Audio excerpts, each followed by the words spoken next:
मन भर मजा हम तारा से पाई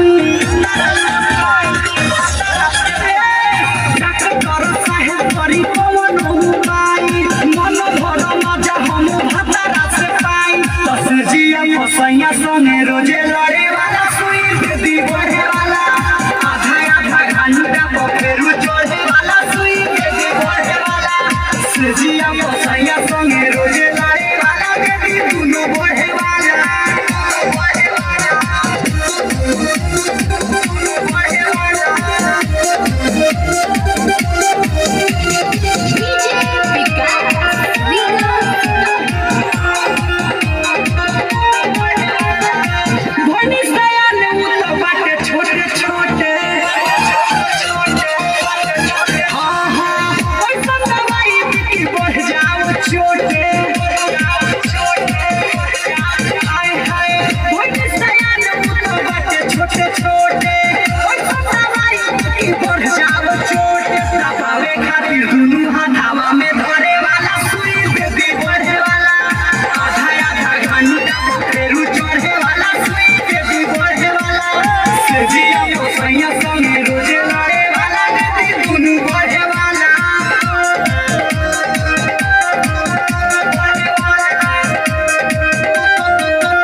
recording studio Delhi recording studio